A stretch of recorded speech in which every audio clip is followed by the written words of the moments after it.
Selamat sore, puji akan nama Tuhan. Saya ucapkan selamat datang untuk kita datang memuji, membesarkan nama Tuhan.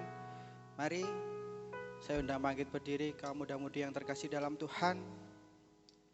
Kita mau mulai ibadah kita pada sore hari ini. Bersama-sama kita angkat satu pujian berkat kemurahan Tuhan. Kita mau bersyukur karena kita memiliki Allah yang kasih, Allah yang penuh dengan anugerah kehidupan kita.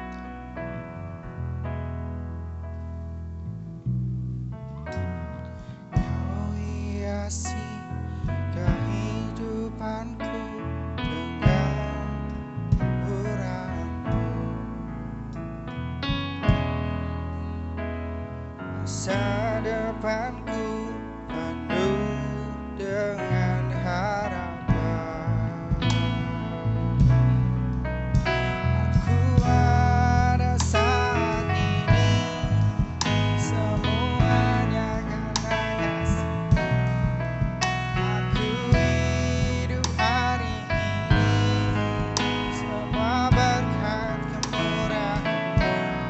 Terima kasih Yesus, Engkau sangat baik, teramat baik bagiku.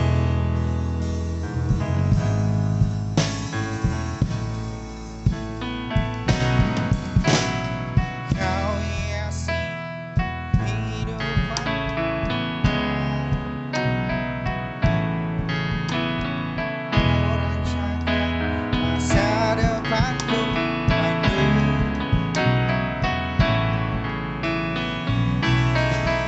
Aku ada saat ini, semuanya karena kasih-Mu. Aku hidup hari ini, semua berkat kemurahan-Mu. Terima kasih Yesus, Engkau sangat baik, teramat baik bagiku.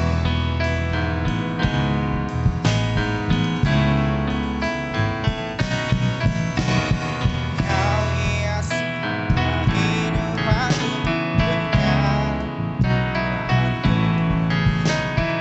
Kau rancangkan masa depanku penuh dengan harapan. Ku ada saat ini, semuanya karena kasih-Mu.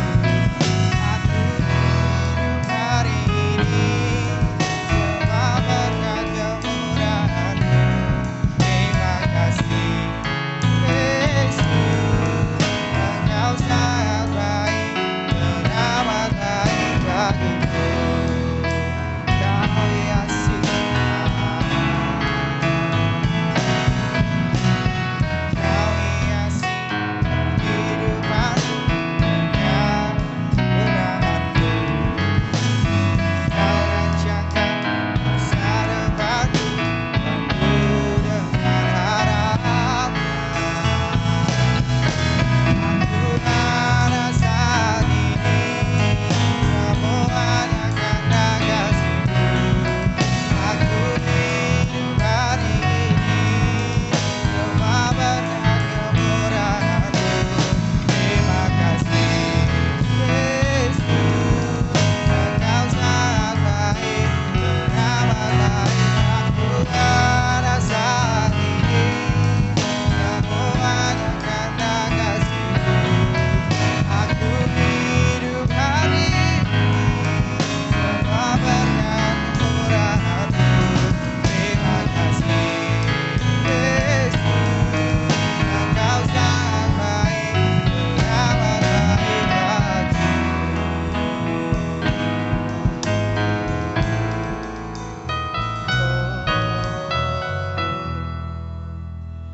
Allah yang teramat baik ya Bapa, bagi kehidupan kami ya Bapa. Untuk Allah yang sudah memberkati setiap kami pada hari ini ya Bapa. Kami bersyukur, kami berterima kasih. Kami memiliki Allah yang luar biasa dalam kehidupan kami ya Bapa. Kembali kami datang ya Bapa, untuk memuji dan membesarkan nama Engkau ya Yesus. Mari Tuhan pimpin ibadah kami, urapi setiap kami ya Bapa. Biar apa yang kami kerjakan ini hanya untuk kemuliaan nama-Mu ya Yesus. Dan sekali lagi kami mau serahkan ibadah kami hingga akhirnya nanti hanya di dalam satu nama Tuhan Yesus Kristus. Haleluya. Amin. Silakan duduk kembali teman-teman. Kita mau angkat satu pujian, nyanyian baru.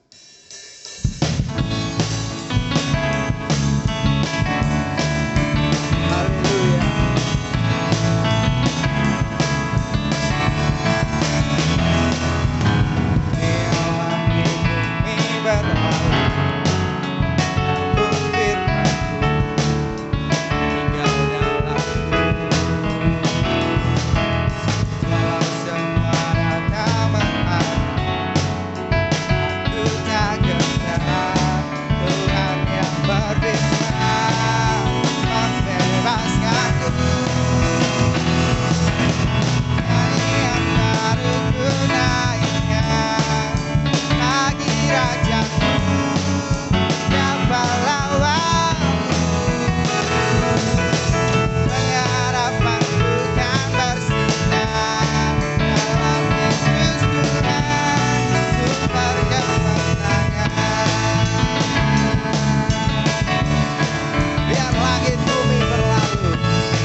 Bersama-sama kita bangkit berdiri. Haleluya. Tiap langit bumi berlalu, namun firman-Mu tinggal dalamku. Walau semua datang menghadang, kami tak gentar. Tuhan yang berfirman membebaskan.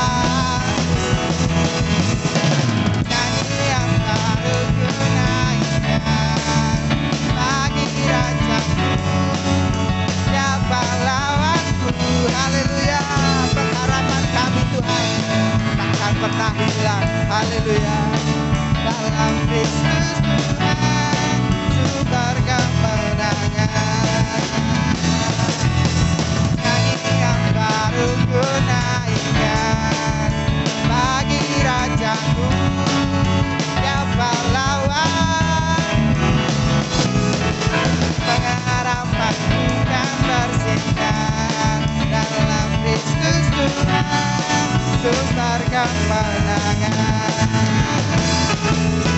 Nyanyi yang baru ku naikkan bagi Rajaku, siapa lawanku? Oh, oh, oh, oh. Pengharapanku kan bersinar dalam Kristus Tuhan sumber kemenangan.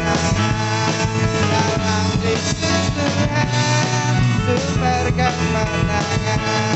Dalam Kristus Tuhan sumber kemenangan.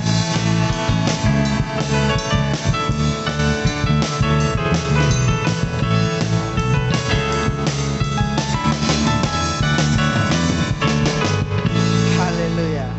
Tetap tinggal berdiri teman-teman, karena Yesuslah sumber kemenangan kita dan kita sudah jadi lebih dari pemenang. Kita mau katakan bahwa kita kaum muda-mudi yang lebih dari pemenang. Haleluya.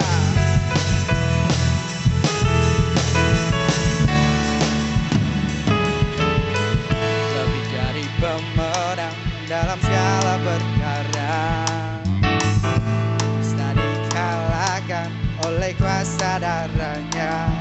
Jikalau di pihak kita sepadan,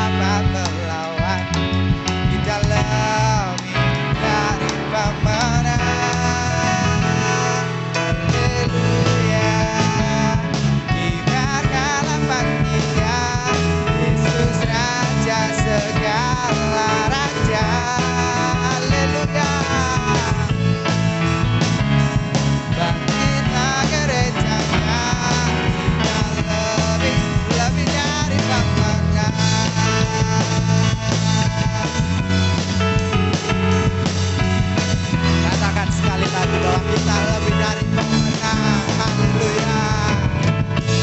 Jadi pemenang dalam segala perkara, bisa dikalahkan oleh kuasa darahnya. Jika Allah di pihak kita, siapa dapat melawan? Kita lebih dari pemenang.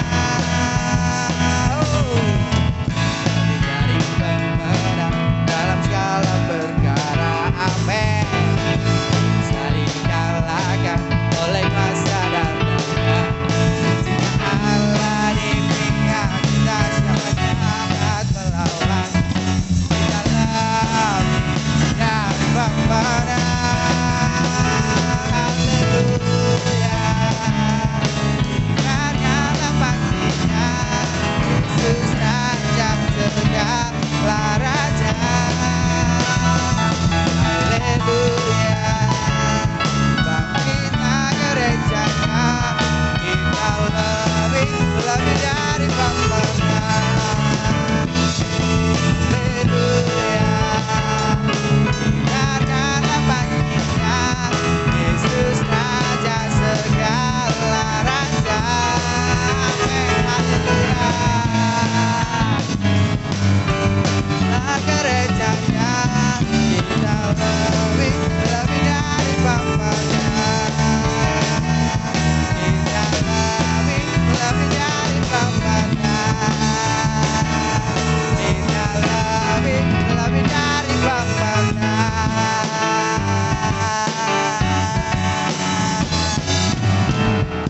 Haleluya. Silakan duduk kembali. Tuhan Yesus memberkati. Langsung saja pujian dari pemudanya dipersilahkan.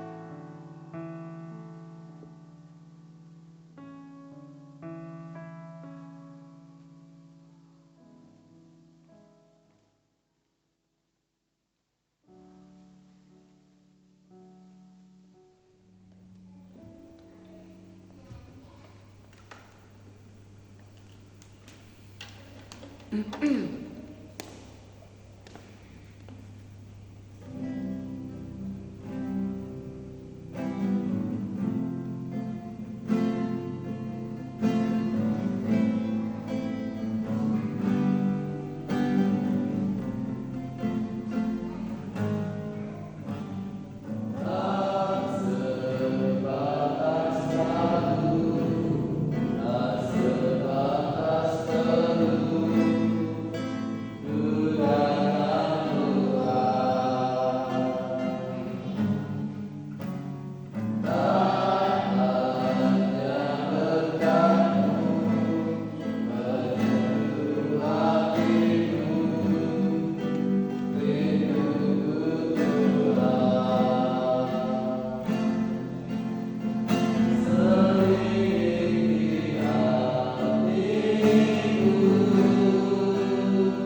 Pujiakan nama Tuhan, biarlah kehidupan kita boleh menjadi lagu cinta untuk Tuhan. Biarlah hidup kita boleh menjadi kesukaan Tuhan. Haleluya. Tuhan memberkati pujian dari pemudanya. Dan tiba saatnya kita akan mendengar firman Tuhan. Mari saya undang bangkit berdiri. Kita mau siapkan hati kita. Kita mau fokuskan pikiran kita. Untuk kita menerima firman Tuhan. Haleluya. Kita mau katakan, kami mau serahkan harapan kami Tuhan kepada Engkau. Haleluya.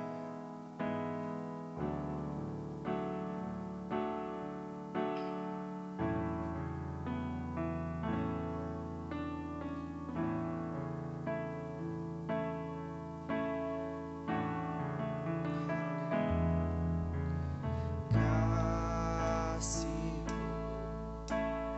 karya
kehidupan kita.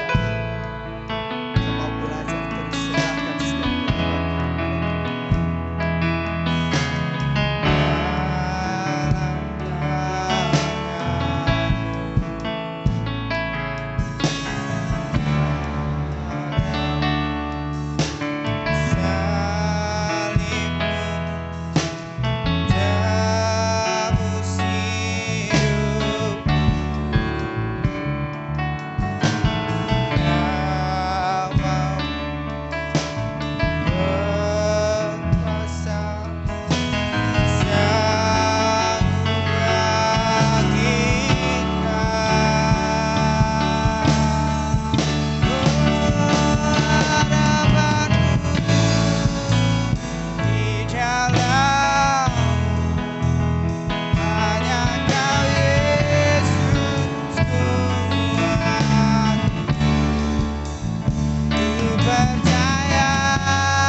Terpujilah namamu Tuhan, terpujilah namamu ya Yesus. Kita akan masuk dalam kebenaran firman Tuhan. Nanti saudari Isma pimpin dalam doa untuk kebenaran firman Tuhan. Dan mimbar kami serahkan kepada hamba-Nya. Bapa kami yang ada di dalam kerajaan surga, terima kasih Tuhan atas setiap kasih-Mu, anugerah-Mu dalam setiap kehidupan kami Tuhan. kami dapat berkumpul Tuhan Yesus di tempat-Mu Tuhan Yesus untuk memuji dan memuliakan nama-Mu Tuhan. Terima kasih Tuhan atas setiap kasih-Mu Tuhan. Sekali lagi Tuhan kami akan mendengarkan firman-Mu Tuhan. Kau kiranya berkati lidah mulut hamba-Mu yang akan menyampaikan setiap kebenaran firman-Mu Tuhan. Kau kiranya juga memberkati Tuhan kami yang mendengarkan setiap kebenaran firman-Mu Tuhan Yesus. Sucikan kuduskan ruangan ini Tuhan, terlebih ruangan hati kami Tuhan. Kami sambut firman-Mu di dalam nama Tuhan Yesus Kristus. Haleluya, puji Tuhan, amin. Amin, puji Tuhan. Dipersilahkan duduk kembali teman-teman pemuda remaja kasih Tuhan Yesus. Selamat sore, selamat datang dan selamat bersama-sama kita beribadah dan kembali kita mau bersama-sama belajar tentang firman Tuhan. Kita buka dalam kitab 1 Raja-Raja pasal 19.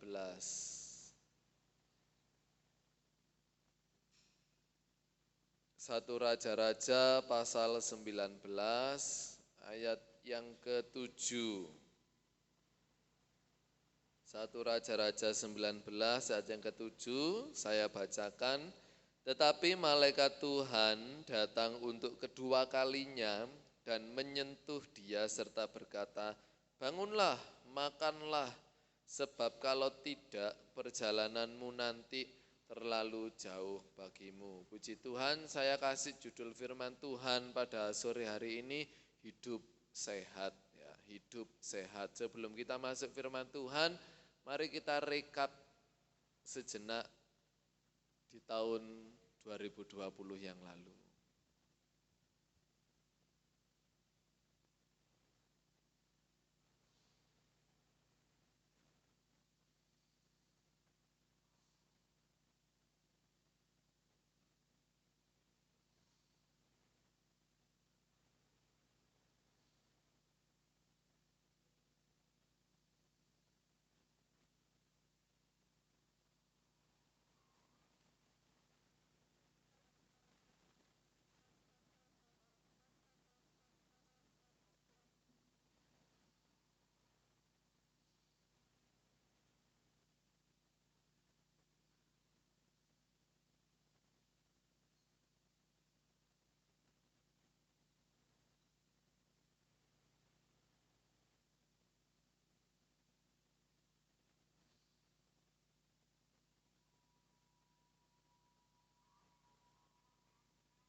Ya, puji Tuhan. Sedikit rekap tentang hidup sehat ya. Kalau kita kembali 3 tahun yang lalu, ada pandemi, bahkan sampai sekarang Mbak Isma masih bermasker. Ya, bahwa di Indonesia per 16 Maret 2020 menyatakan lockdown ya. Jadi seluruh kegiatan tidak diperkenankan, baik dari sekolah, baik dari kantor, pekerjaan yang secara berkumpul banyak tidak diperbolehkan karena adanya pandemi virus corona tahun 2019 ya. disebut C2019 karena awalnya memang muncul tahun 2019, tetapi bangsa kita Indonesia baru tahun 2020 ada lockdown karena memang sebelumnya bangsa kita tidak percaya ya. Saya pun juga sama, tidak percaya juga. Tetapi sampai pada akhirnya Tuhan mengizinkan saya lockdown selama 14 hari. Ya. Saya pun juga terpapar karena mohon maaf di sekolah kami dibagi piket, kemudian kami berkumpul walaupun tetap pakai masker. Dari video yang tadi, dari bersentuhan, dari berjabat tangan itu bisa ternyata.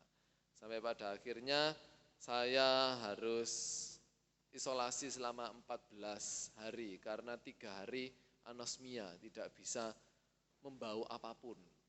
Kalau merasa masih bisa. Ini manis, asin, pahit masih bisa, tetapi membau sama sekali tidak bisa.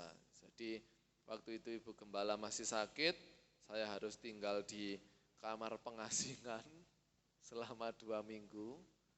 Dikirim maem sama Mbah Kung, dikirim maem sama Om Angga, dikirim maem sama Om Oni, diketok, Makmi, yo.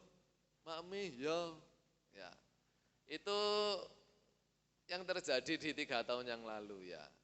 Dan dengan adanya pandemi yang ada, sepertinya kita dituntut tidak boleh sakit. Jangankan sakit, batuk, COVID, ya, sampai buat guyonan seperti itu. Pilek, batuk saja sudah ada indikasi COVID-19 ya. Semua work from home, online, sekolah online, sampai muncullah memang generasi COVID ya. Sampai muncul kosakata seperti itu, harus memakai masker, menjaga jarak. Di gereja kita juga kursi yang bagian tengah diambil, hanya tinggal 3. Setiap datang pakai hand sanitizer, cuci tangan, kegiatan apapun cuci tangan. Bapak Jepri, Bapak Nupa menyemprot gedung gereja yang ada dengan apa namanya saya lupa. Yaitu pokoknya ya steril, supaya steril. Betapa payahnya ya kita hidup di awal masa pandemi dulu. Betapa payahnya, mau keluar tidak bisa. Pun keluar harus pakai masker cepat-cepat. Dari luar pulang ke rumah ganti baju. Cuci tangan semuanya, harus steril semuanya. Bahkan yang punya anak kecil ada yang sampai merendam baju yang dari luar dengan air panas. Ya itu terjadi. Karena memang seluruh dunia mengalami pandemi Corona 19 ya. Dan semua orang berusaha supaya tubuh dan dirinya tetap sehat, bisa survive. Nah dari hal ini secara pribadi saya belajar, teman-teman saya yakin juga belajar bahwa yang paling penting dalam kehidupan ini adalah hidup dan sehat. Ya. Dengan adanya pandemi COVID mengajarkan bahwa segala sesuatu yang penting itu bisa hidup dan sehat. Sudah 2 hal itu. Bisa sehat itu sudah luar biasa. Sehingga dengan sehat kita bisa beraktivitas, bisa melakukan apa saja walaupun terbatas ya. Walaupun terbatas. Tetapi ada hal-hal yang memang mengganggu dalam kehidupan kita. Ya, mengganggu dalam kehidupan kita. Walaupun kita sehat, pasti ada aja serangan-serangan. Pasti ada virus-virus, bakteri-bakteri di sekeliling kita pasti. Yang bisa menurunkan imunitas kita sehingga membuat sakit. Nah, di dalam 1 Raja-Raja pasal 19, Elia ini tidak sakit secara fisik. Ya, tetapi sakit secara mental. Sehingga perlu hidup yang sehat dalam mentalnya. Elia ini diserang oleh imunitasnya ya. Bukan diserang oleh imunitasnya, maaf. Imunitas Elia diserang oleh virus-virus yang ada. Sehingga kesehatan tubuhnya juga diserang. diganggu. Kalau teman-teman baca di pasal ini, Elia sebelumnya ya, pasal sebelumnya, Elia itu mengalahkan sebanyak 850 nabi-nabi Baal dengan tangannya sendiri. Semua ditumpas habis. Tidak ada rasa takut, tidak ada rasa khawatir, berani sekali. Tetapi ketika masuk pasal 19, bahwa istri dari Raja Ahab yang bernama Isabel ini mendengar, kurang ajar Elia ini, nabi-nabi Baalku kok bisa dibunuh sebanyak itu. Kemudian Isabel mengatakan, sampai nonang Elia. Jadi Isabel ini ngomong ke ajudannya, sampaikan kepada Elia, kalau besok kamu juga akan sama seperti nabi-nabiku. Hanya dari mendengar kata orang, bukan mendengar langsung, ya. Hanya mendengar dari kata orang, Elia diserang habis-habisan. Sehingga hidup Elia tidak lagi sehat. Tidak lagi sehat. Apa yang diserang dalam kehidupan Elia? Apa yang diserang dalam kehidupan Elia ya? Yang pertama, ayat 2 dan 3 saya bacakan. Maka Isabel menyuruh seorang suruhan mengatakan kepada Elia, beginilah kiranya para Allah menghukum aku, bahkan lebih lagi daripada itu jika besok kira-kira pada waktu ini aku tidak membuat nyawamu sama seperti nyawa salah seorang dari mereka itu. Maka takutlah ia lalu bangkit dan pergi menyelamatkan nyawanya, dan setelah sampai ke Beersheba yang termasuk wilayah Yehuda, ia meninggalkan bujangnya di sana. Yang pertama yang diserang dalam kondisi kesehatan Elia adalah pikiran. Adalah pikiran. Saya tidak janjian dengan Bapak Tamesir. Bapak Tamesir sudah menyampaikan di hari Kamis kemarin bahwa segala sesuatu pusat dalam kehidupan kita itu ada di pikiran. Tidak mungkin orang melakukan aktivitas tanpa berpikir. Itu tidak mungkin. Pasti diolah terlebih dahulu dengan pikiran. Oh enggak, aku hidupku mengalir kok. Let it flow, biarkan mengalir. Biarkan apa yang terjadi. Walaupun semengalir-mengalirnya pasti kita punya list yang harus dikerjakan. Karena rutinitas, Senin sekolah, Selasa sekolah, Rebu sekolah, alah ya jarno lah. Engkau kan ya mengalir saisone, tetapi ada jadwal yang terjadwal juga. Semengalir-mengalirnya hidup kita pasti ada pemikiran kita yang enak apa ya. Segabut-gabutnya teman-teman mesti ini enak apa ya. Jadi pikiran ini terus mengolah apa yang bisa kita lakukan. Sehingga pikiran ini pusat dari kehidupan kita.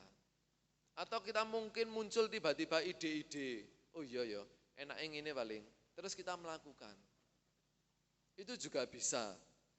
Ataupun kita dipaksa oleh suatu hal yang di luar kendali kita. Sebagai contoh saat kita duduk-duduk rebahan, tiba-tiba hujan. Keredak. Pikiran kita mengolah kumbahanku. Itu terpaksa. Apakah kita tidak akan melakukan? Karena pikiran kita, Allah let it flow, udan ya jarno lah. Kumbahan kok kan ya garing meneh. Ya tidak bisa ya. Jadi pikiran ini terus mengolah kehidupan kita untuk bertindak. Untuk melakukan suatu hal. Ya. Dan melalui firman Tuhan malam hari ini memberikan pengajaran kepada kita semuanya bahwa hidup sehat secara pikiran itu bisa diserang oleh apa saja, yaitu kekhawatiran dan ketakutan. Dan kekhawatiran ketakutan ini bisa menyerang siapa saja. Bahkan firman Tuhan jelas-jelas, Elia seorang nabi Tuhan. Jangan berpikir, kekhawatiran, ketakutan itu hanya untuk orang-orang yang levelnya bawah, yang enggak punya kuasa. orang yang lemah, orang yang kekurangan, orang yang selalu sakit, terus tidak. Bahkan firman Tuhan mengatakan Nabi Elia ini diserang oleh kekhawatirannya. Buktinya adalah ayat yang ketiga, maka takutlah ia lalu bangkit dan pergi menyelamatkan nyawanya. Ini dipaksa. Ini naluri manusia. Ketika menghadapi ancaman maka dia akan mempertahankan dirinya. Elia menghadapi ketakutan, kesehatan jiwanya, kesehatan pikiran, kesehatan hidupnya diganggu oleh ketakutan dan kekhawatiran. Sehingga respon Elia ngapain? Melayu. Nabi Tuhan loh ini. Makanya teman-teman kalau misalkan mungkin menghadapi hal-hal yang membuat down, jangan terpuruk di hal down. Aduh, hidupku wis ngene-ngene tok, resolusi 2023 enggak ada yang terlaksana. Seperti ini dari dulu ya wis cuma gini-gini tok. Jangan ya pemuda, jangan down. Jangan takut, jangan khawatir, walaupun memang itu harus ada. Bapak Tamesir kemarin menyatakan bahwa ketika manusia masih hidup di dunia ini, semua pasti alami takut dan khawatir. Teman-teman yang sekolah pasti hadapi takut dan khawatir. Walaupun pernah disampaikan oleh hamba-hamba Tuhan di tempat ini bahwa kekhawatiran itu hanya terjadi 20% saja. Selebihnya tidak terjadi. Apa yang kita khawatirkan, apa yang kita takutkan itu terjadinya hanya 20% maksimal, tidak bisa lebih. Itu maksimal. Selebihnya tidak terjadi. Nah, yang pertama, kita mau mengendalikan cara kita berpikir. Kalau pikiran kita ini negatif, maka tindakan kita juga ikut negatif. Pikiran Elia bingung, aku hati dipateni, aku mau dibunuh. Sama kayak nabi-nabi sing tak bunuh. Loh, padahal baru jarak 24 jam loh. Dia penuh kuasa, dia penuh kehebatan karena Allah yang menyertai. Allah yang menolong, membunuh nabi-nabi Baal sebanyak itu sendirian. Hanya berselang 24 jam saja. Atau mungkin tidak ada 24 jam. Maka berubah. Sehingga apa yang ditakutkan Elia berpengaruh kepada apa yang dia lakukan. Aku takut, aku khawatir, aku lari. Menyelamatkan nyawanya. Ketika kita bisa mengendalikan pikiran kita, bisa mengatur pemikiran kita, maka apa yang kita lakukan pun juga akan tetap tertata. Loh, apakah tidak khawatir? Tetap. Apakah tidak takut? Tetap. Tetapi kalau pikiran kita bisa mengolah dengan tenang, dengan baik, tindakan kita saya yakin juga akan terpola dengan baik. Tidak gerusah-gerusuh dalam mengambil keputusan. Dan yang kedua, kalau yang pertama adalah mengatur pola pikir kita terhadap kekhawatiran dan ketakutan. Yang kedua kita mau belajar, kita mau mengatur pemikiran kita yang positif terhadap orang lain. Kecenderungan manusia itu akan berpikir negatif kepada orang lain, itu betul. Karena saya mengalami sendiri. Saya sampaikan apa adanya. Saya pun juga memiliki pikiran negatif kepada orang lain. Ini memang kecenderungan pemikiran manusia. Sehingga muncullah peribahasa karena setitik nila rusak sebelanga. Karena hanya satu tetes warna rusak yang putih. Itu naluri manusia juga. Kita melihat orang lain itu mesti ada pikiran yang negatif. Itu pasti. Dan kita mau belajar bersama-sama, saya juga belajar melihat apa yang dilakukan orang lain dari sisi yang positif. Ya. Dari sisi yang positif. Orang itu kok bisa melakukan hal itu, kita berpikir positif aja, oh mungkin dia ada perlu. Kok bisa dia melakukan seperti itu, kita mengolah pikiran kita, ojo negatif, aja negatif, positive thinking, yuk positive thinking.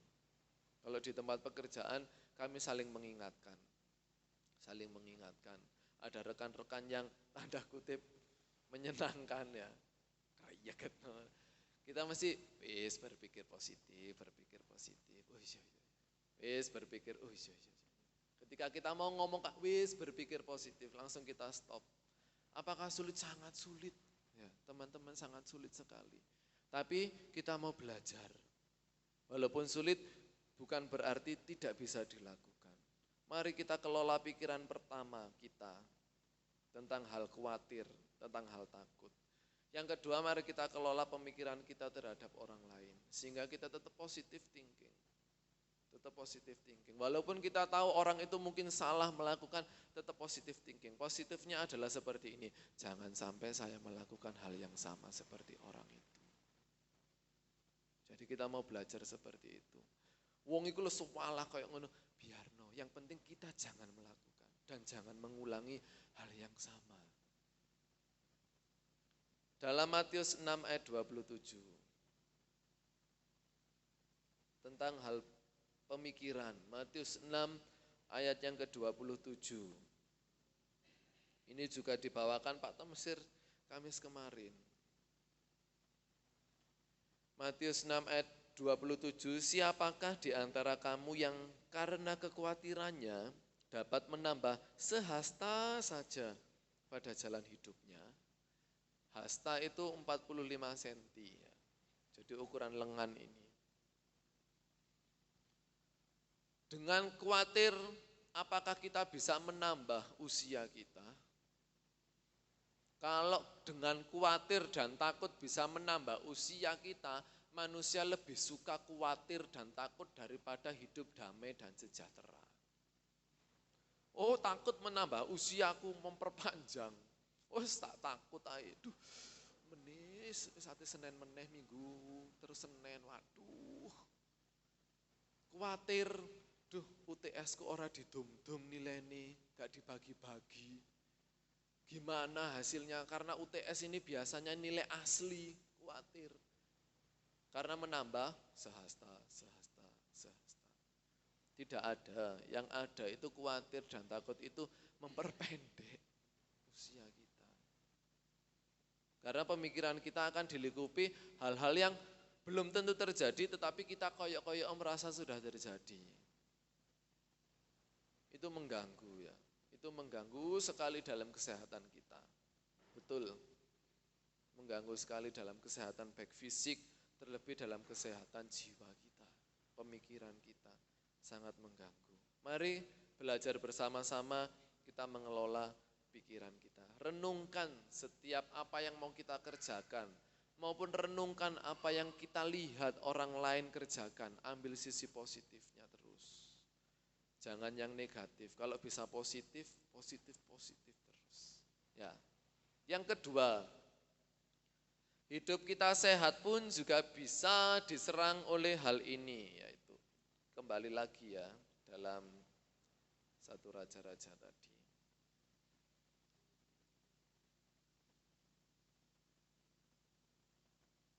Hidup kita bisa diserang karena perihal ini. Karena ini berkesinambungan. 1 Raja-Raja 19 ayat yang keempat. Tetapi ia sendiri masuk ke padang gurun sehari perjalanan jauhnya. Lalu duduk di bawah sebuah pohon arar. Kemudian ia ingin mati, katanya, cukuplah itu. Sekarang ya Tuhan, ambillah nyawaku, sebab aku ini tidak lebih baik daripada nenek moyangku. Nah, Tuhan menciptakan kita itu ada fungsinya ya. Kalau teman-teman ngaca itu pasti melihat wajahnya sendiri.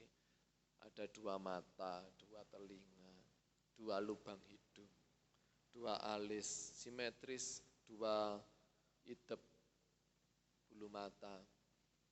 Tetapi ini cuma 1. Mulut ini cuma 1.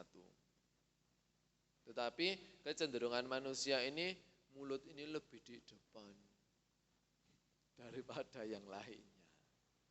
Ya. Walaupun mulut 1, tetapi lebih di depan. Sehingga yang bisa menyerang dalam kesehatan kita itu perkataan. Perkataan. Yakobus menulis dari mulut yang satu keluar berkat. Dari mulut yang sama keluar kutuk. Ada jemaat Tuhan di tempat ini sampai saya gini kan, ojo ngono. Lonca ini gak iso ini.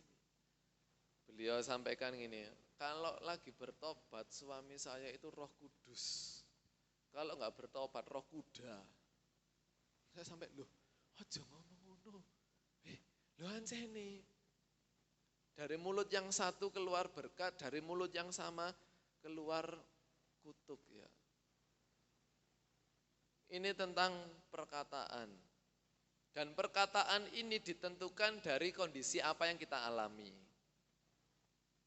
Kembali ke firman Tuhan, Elia mendengar bahwa ia akan dibunuh.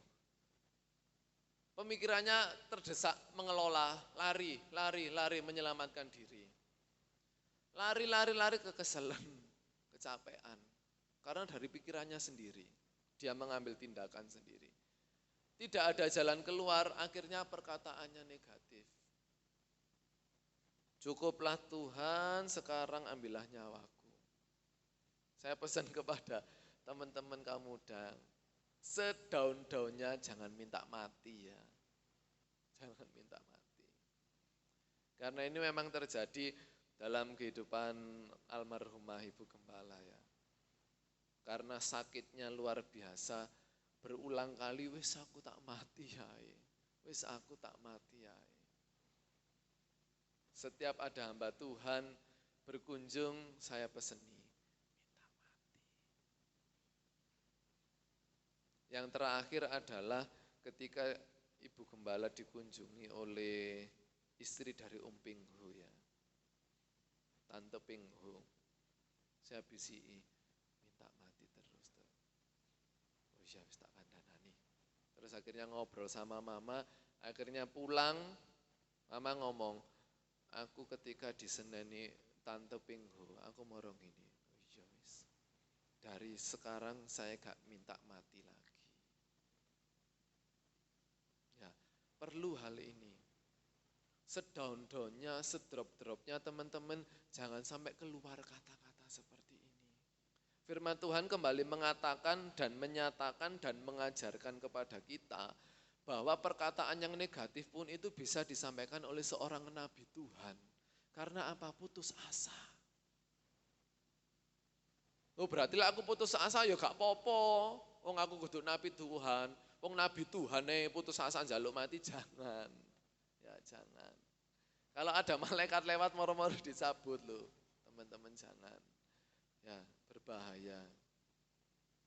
Karena Elia ini pikiran dan hatinya dipenuhi ketakutan, kekhawatiran sehingga ia minta mati. Yuk yang pertama kita mau belajar jaga lisan kita. Jaga ucapan kita. Sehingga saya pernah membaca tulisan itu seperti ini. Jangan kita merasa orang yang paling tersakiti karena ucapan orang lain. Padahal kita juga melakukan hal yang sama kepada orang lain. Ini bukan saya pernah membaca. Kita mungkin merasa, aduh, ngomong jangan kau wasar. Mari kita lihat diri kita. Kita pun juga pernah berucap hal yang sama ke orang lain.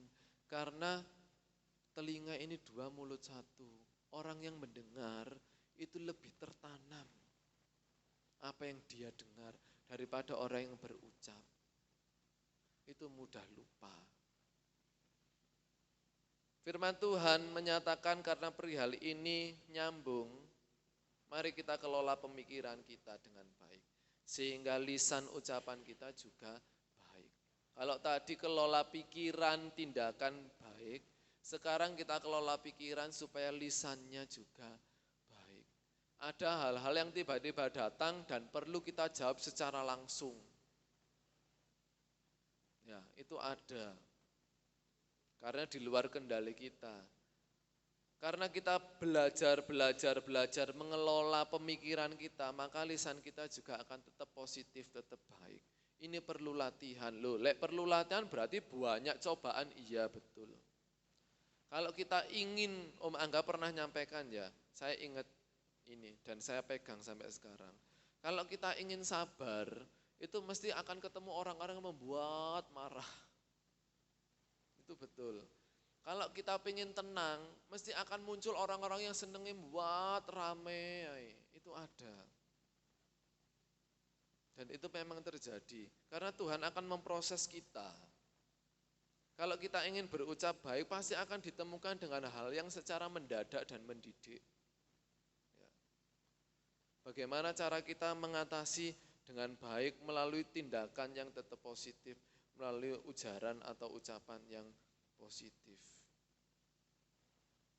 Yang kedua, bagaimana kalau misalkan saya ini sudah menjaga perkataan saya, tetapi orang lain itu yang mohon maaf kata luambine tuer, aduh. Ya seperti yang saya sampaikan tadi, ketika kita mau menjaga hati kita akan ditemukan dengan orang-orang yang seperti itu.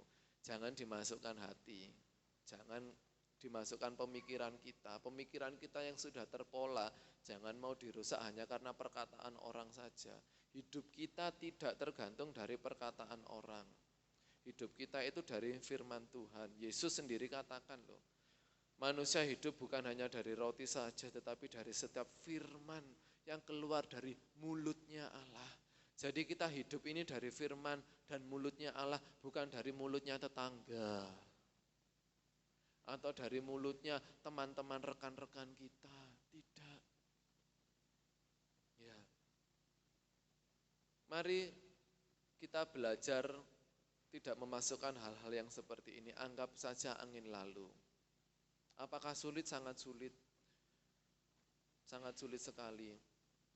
Sampai saya mendapatkan jawaban atas pertanyaan ini. Baru beberapa hari yang lalu saya ke perpustakaan sekolah, saya tidak pernah kebagian itu, tiba-tiba kebagian itu. Dan ada satu buku, saya belum baca, hanya saya baca belakangnya saja. Judul buku itu gini, Belajar untuk Masa Bodoh. Saya, kok buku ini judulnya gitu ya, kok belajar untuk masa bodoh ya. Saya baca bagian belakangnya, ternyata ada hal-hal yang memang kita harus merasa masa bodoh atau melakukan masa bodoh. Terhadap apa? Terhadap hal-hal yang demikian. Terhadap orang-orang yang merusak hidup kita, terhadap ucapan-ucapan yang negatif, terhadap pemikiran-pemikiran, kabar-kabar yang merusak. Itu kita harus belajar untuk masa bodoh terhadap hal-hal yang seperti itu.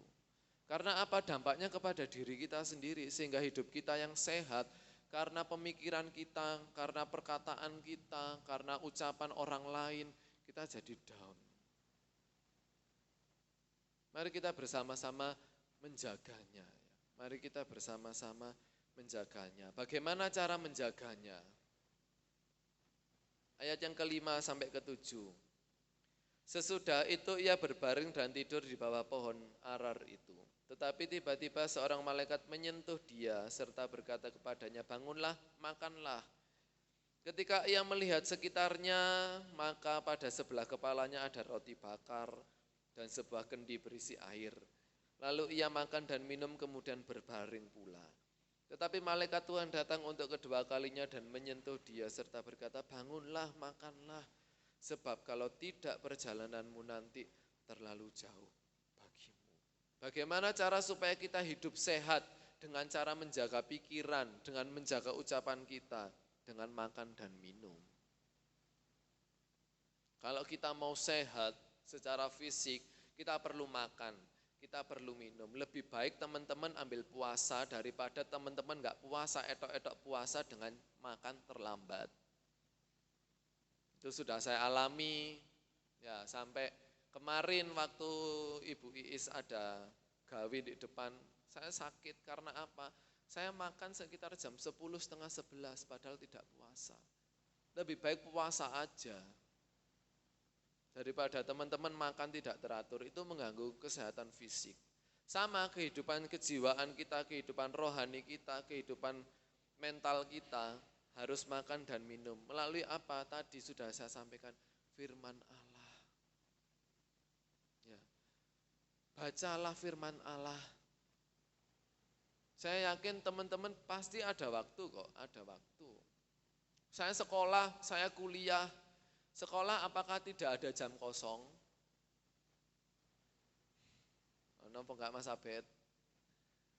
Lebih baik saya sekolah dan jam kosong daripada libur. Pasti ada jam-jam yang kosong, pakai untuk firman Tuhan, baca firman Tuhan. Teman-teman sudah punya HP masing-masing, ada aplikasi Alkitab, baca. Yang kuliah gak sempat ngerjakan tugas full kok ini, apakah 24 jam dipakai untuk tugas? Saya kira tidak. Kalau pemikiran kita terpola, aktivitas kita terpola, pasti bisa kok. Isi terus dengan firman Tuhan. Seperti tadi, enaknya ini kilapo ya, tak maca firman Tuhan. Tapi jangan dipakai firman Tuhan, enaknya lapo, jangan, enggak.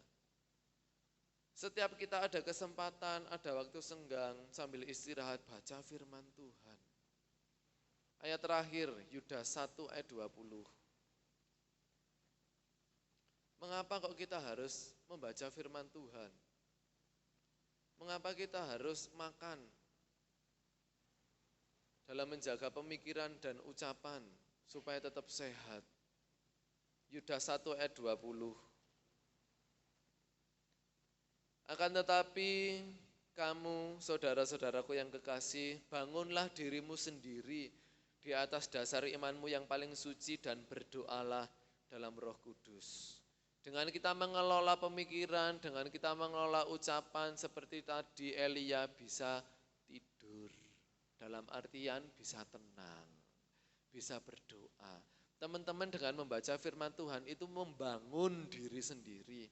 Loh, aku melok ibadah kok, melok doa kok, kan itu membangun.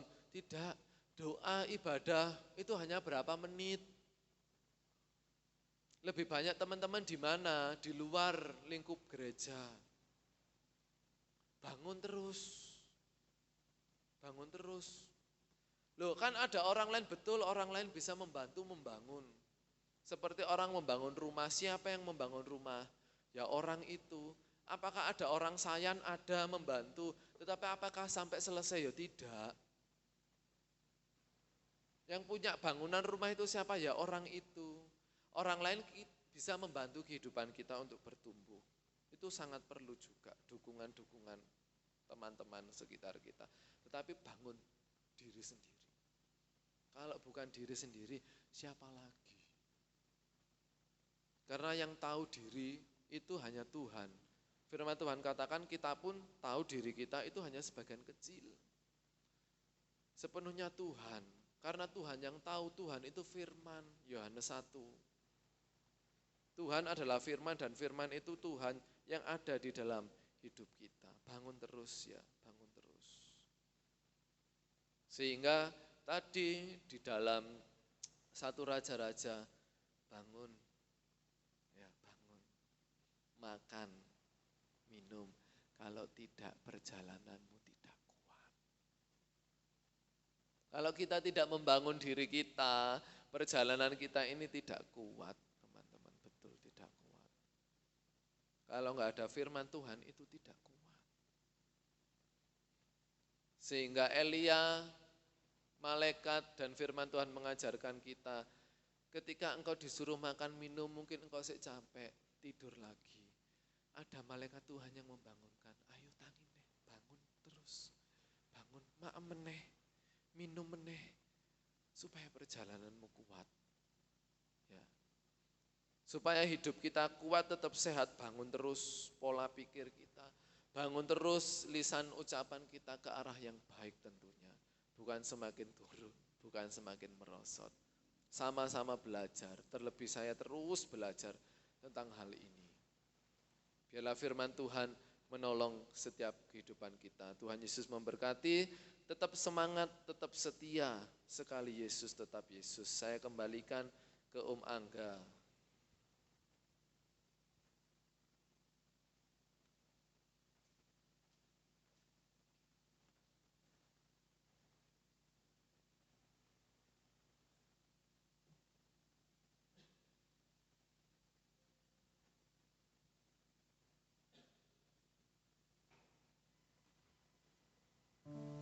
Mari berdiri bersama-sama, kita angkat satu pujian itu ya. Sekali Yesus, selamanya Yesus. Dalam segala keadaan.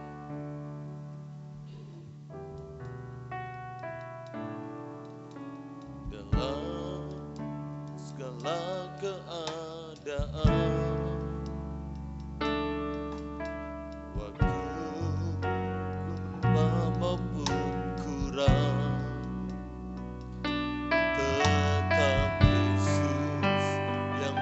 Pesona hatiku, Dia beri hidup dan kesempatan baru. Di setiap musim kehidupan, waktu ku kuat maupun lemah,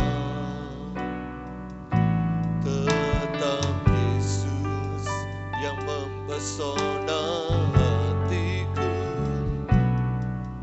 Dia beri hidup dan kesempatan baru.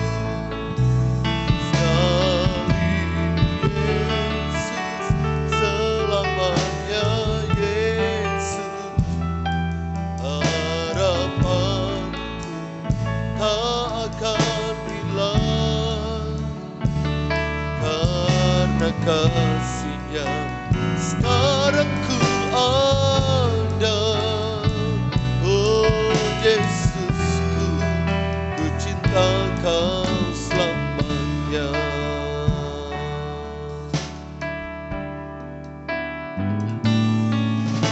Dalam segala keadaan,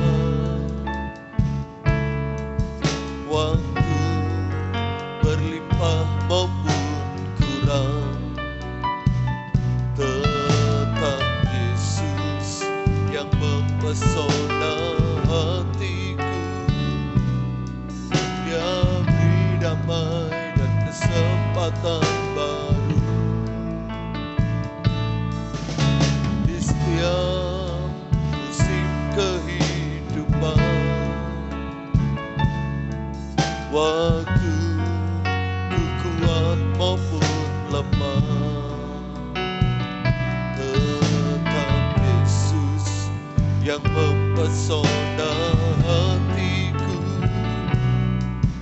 Dia beri hidup dan kesempatan baru. Sekali Yesus, selamanya Yesus, harapanku tak akan hilang, karena kasih-Nya sekarang ku ada. Oh Yesusku, ku cinta Kau selamanya.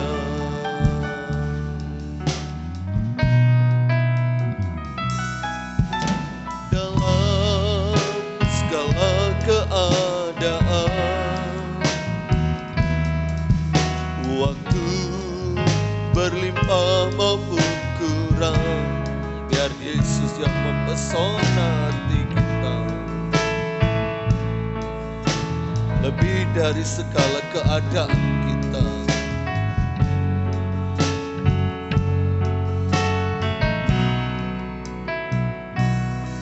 Di setiap musim kehidupan, waktu ku kuat maupun lemah, tetap Yesus yang mempesona hatiku.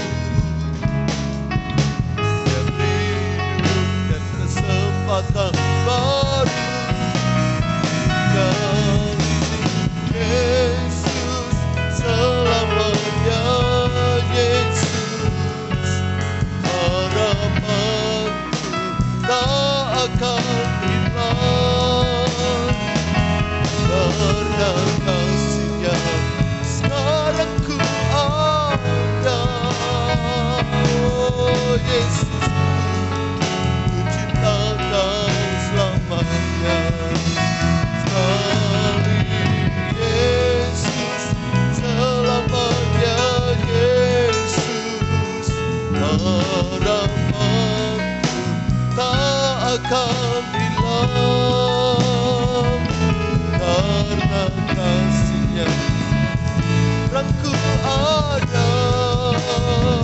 Oh Yesusku, ku cinta Kau selamanya. Karena kasih-Nya sekarang ku ada. Oh Yesusku, ku cinta Kau selamanya. Haleluya. Terima kasih. Kita akan masuk dalam doa. Saudara Wahyu berdoa.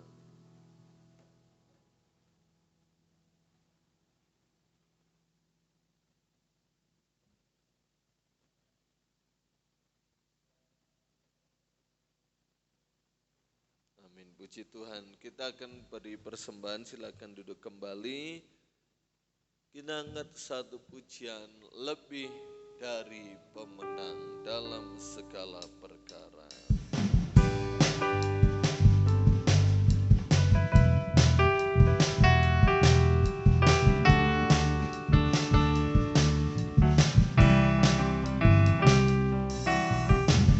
Lebih dari pemenang dalam segala perkara. Iblis telah dikalahkan oleh kuasa darahnya. Jika Allah di pihak kita, siapa dapat melawan?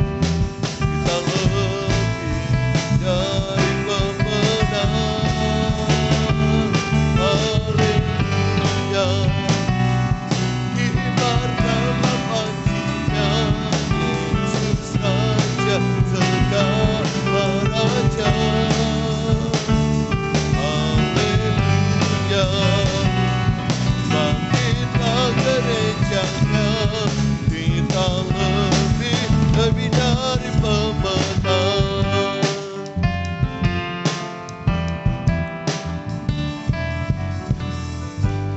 Tuhan memberkati. Terima kasih kepada Saudara Alfius yang sudah berbagi berkat firman Tuhan malam hari ini. Pengumuman gereja besok pagi pada sekolah minggu jam 6.45 dilanjutkan ibadah raya umum disertai perjamuan kudus setengah 9. Selasa tetap persekutuan doa pemuda remaja, walaupun yang datang cuma pastori, no problem, enggak masalah.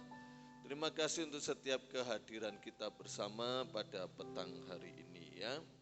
Saya tambahkan satu lagi dalam pemberitaan firman Allah, kalau engkau mau belajar nilai kehidupan dalam hidup ini dan kau mendapatkan sesuatu yang baru, minimal dalam hidup ini ada satu kali kesempatan engkau keluar dari rumah dan ada di bawah pimpinan, tinggal dalam hidup orang lain. Minimal setahun engkau hidup dengan orang lain. Nanti engkau bisa kembali ke rumah, maka engkau akan belajar sebuah nilai kehidupan yang tidak engkau temukan di dalam rumah. Oh, selama ini aku sudah hidup bersama-sama dengan rekan-rekan, tidak bisa. Ya, minimal engkau keluar dari rumah 1 tahun, engkau hidup di dalam asuhan, di dalam bimbingan orang lain. Maka engkau akan belajar nilai kehidupan yang tidak engkau temukan di dalam rumah. Yaitu sebagai tambahan. Mau dilakukan silakan, tidak pun juga tidak masalah. Ya, itu tantangan buat kita. Mari kita berdiri sama-sama, kita akhiri pada kita pada malam hari ini. Kita angkat satu pujian. Engkaulah Tuhanku, Engkaulah Rajaku, Engkau yang termulia di bumi dan di surga. Kaulah Tuhanku, Kaulah Rajaku.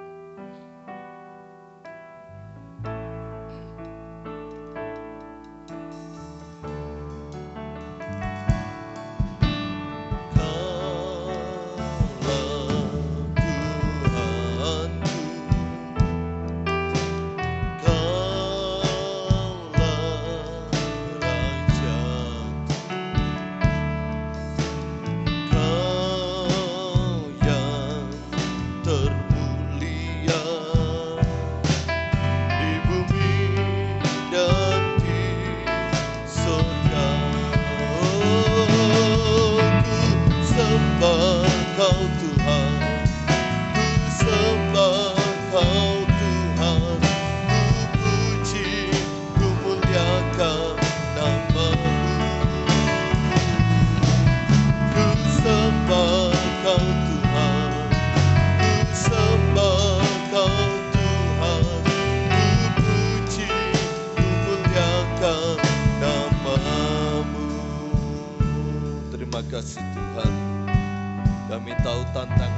kehidupan bukan semakin ringan, melainkan semakin berat dan semakin kompleks.